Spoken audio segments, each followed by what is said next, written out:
بسم اللہ الرحمن الرحیم۔ لفظ ڈنکی سے شاید بہت سارے لوگ واقف نہ ہوں۔ پنجاب کے علاقے گجرات، گجرانوالہ، منڈی بہاؤالدین، سیالکوٹ اور اطراف کے اضلاع کے لوگ اس لفظ کو اور اس کے مطلب کو بخوبی جانتے ہوں گے۔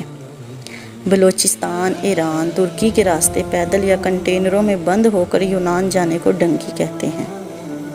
اس کی تلخ حقیقت سے وہی لوگ واقف ہیں جو آدھے رستے سے واپس آ جاتے ہیں یا بہت ہی زیادہ خوش قسمتی سے یونان پہنچنے میں کامیاب ہو جاتے ہیں۔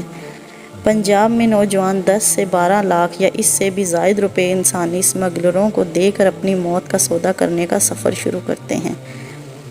ان نوجوانوں کو پنجاب سے کراچی یا رحیم یار خان، صادق آباد لایا جاتا ہے۔ یہاں سے ان کے اذیت ناک سفر کی کہانی شروع ہو جاتی ہے۔ بلوچستان میں داخلے کے ساتھ انہیں بند کنٹینروں، ٹرکوں میں سامان کے نیچے یا بسوں ان کے سائیڈ کے خانوں میں بند کر کے پاک ایران بارڈر پر پہنچایا جاتا ہے۔ بارڈر پر ایجنٹوں کے کارندے ان کی جامع تلاشی لیتے ہیں اور کاغذ نام کی ایک بھی چیز ان کے پاس نہیں رہنے دیتے۔ کرنسی، شناختی کارڈ یا اس کی فوٹو کاپی سمیت کوئی بھی چیز ان کے پاس نہیں رہنے دی جاتی۔ یہی لوگ انہیں بارڈر پار کراتے ہیں، جس کے بعد پیدل یا چھوٹی گاڑیوں کے ذریعے ایران سے ترکی کے بارڈر پر پہنچایا جاتا ہے۔ بھوک پیاس تو کبھی ایرانی فورسز کی نظر میں آنے پر بیشتر لوگ اس سفر میں مارے جاتے ہیں۔ خوش قسمتی سے جو لوگ بچ جائیں وہ ترکی پہنچ کر بند کنٹینروں کے ذریعے اگلے بارڈر پر پہنچائے جاتے ہیں۔ یہاں سے ایک اور اذیت ناک کہانی شروع ہوتی ہے۔ بچے ہوئے لوگوں کو ترکی کے علاقے ازمیر سے سمندر میں چھوٹی کشتیوں کے ذریعے آگے جانا ہوتا ہے۔ چھوٹی کشتیوں پر بڑی تعداد میں لوگ سوار کرائے جاتے ہیں، جس کی وجہ سے اکثر کشتیاں ڈوب جاتی ہیں۔ اس جگہ کے سمندر کو عجین کے نام سے پکارا جاتا ہے، جہاں پانی نقطہ انجماد سے نیچے ہوتا ہے، یعنی خون جما دینے والے پانی میں اکثر کئی کلومیٹر کا فاصلہ تیر کر بھی کرنا پڑتا ہے۔ دونوں ملکوں کی فوجوں میں سے کسی کی نظر میں آئے تو گولیوں کا نشانہ بن سکتے ہیں۔ اگر پانی اور گولی دونوں سے بچ گئے اور یونان کے کسی سرحدی قصبے میں پہنچنے میں کامیاب ہو گئے تو آگے پھر کنٹینر یا چھوٹی گاڑیوں میں بٹھا کر اوپر سامان لوڈ کر دیا جاتا ہے۔ پھر بھی زندگی باقی رہی تو ایتھنز پہنچ جاتے ہیں۔ انسانی اسمگلنگ کے ایجنٹوں کا گڑھ گجرات کے تحصیل لالا موسیٰ میں ہے، جہاں سے یہ سارے نیٹ ورک آپریٹ کیے جاتے ہیں۔ ضلع گجرات کا بچہ بچہ ان ایجنٹوں کو جانتا ہے۔ ہاں، مگر FIA والے لا علم رہتے ہیں۔ کیوں؟ واللہ علم۔ سانحہ تربت کے بعد آنکھیں کھولنے والی حکومت اور دوسرے ادارے اس وقت بھنگ پی کر سوئے ہوتے ہیں جب یہ انسانی اسمگلر کھلے عام یہ کام کر رہے ہوتے ہیں۔ یہ ایجنٹ لوگوں کو یورپ کے سہانے خواب دکھاتے ہیں اور 10 لاکھ سے 15 لاکھ روپے لے کر لوگوں کو موت کے منہ میں دھکیل دیتے ہیں۔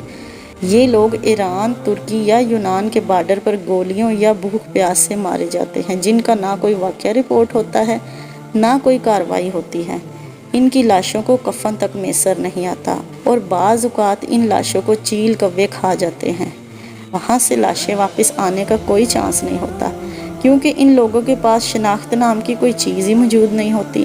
ناظرین اکرام، حال ہی میں کچھ دن پہلے ہونے والے دردناک واقعے کے حوالے سے برطانوی خبر رساں ادارے BBC نے دعویٰ کیا کہ اس نے کچھ شواہد حاصل کیے ہیں، جن کے مطابق حادثے والے علاقے میں موجود دیگر بحری جہازوں کی نقل و حرکت کے تجزیے سے معلوم ہوا کہ گنجائش سے زیادہ مسافروں سے بھری کشتی سمندر میں ڈوبنے سے قبل کم از کم 7 گھنٹے تک ایک ہی جگہ پر کھڑی رہی تھی۔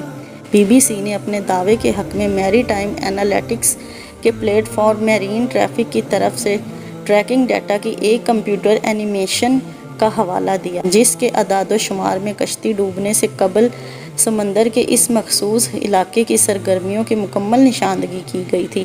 یعنی ان کے کہنے کا مطلب تھا کشتی کو خود ڈبایا گیا تھا۔ واللہ علم۔ آپ سوچتے ہوں گے کہ لوگ کیسے اتنے خطرناک سفر کے لیے تیار ہو جاتے ہیں، تو اس کے 2 پہلو ہیں۔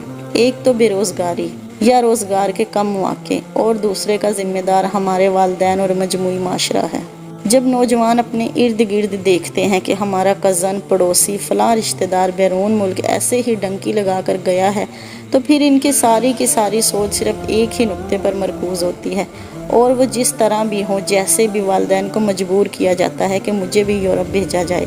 اپنے ارد گرد انسانی اسمگلروں اور دہشت گردوں پر نظر رکھیں، ان کے بارے میں سیکیورٹی اداروں کو آگاہ کریں، اور دوسرا، زندگی میں ہر چیز کا رزق لیں مگر زندگی کا نہیں، کیونکہ ڈالر، یورو، پیسے، مکان سمیت ہر چیز دوسری بار مل سکتی ہے، تاہم زندگی کبھی نہیں۔ ضرورت اس امر کی ہے کہ ڈنکی کی حوصلہ شکنی کے لیے ان علاقوں میں درج ذیل اقدامات کیے جائیں۔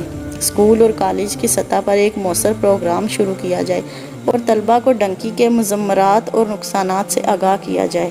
اخبارات اور سوشل میڈیا کے ذریعے بھی ایک آگاہی مہم شروع کی جائے کہ کیسے ہم اپنی نوجوان نسل کو اس مذموم اور نقصان دہ مہم سے بچا سکتے ہیں۔ اللہ تعالی ہم سب کا حامی و ناصر ہو۔ مزید ایسی ویڈیوز کو دیکھنے کے لیے ہمارے چینل کو سبسکرائب، ویڈیوز کو لائک اور شیئر ضرور کیجیے۔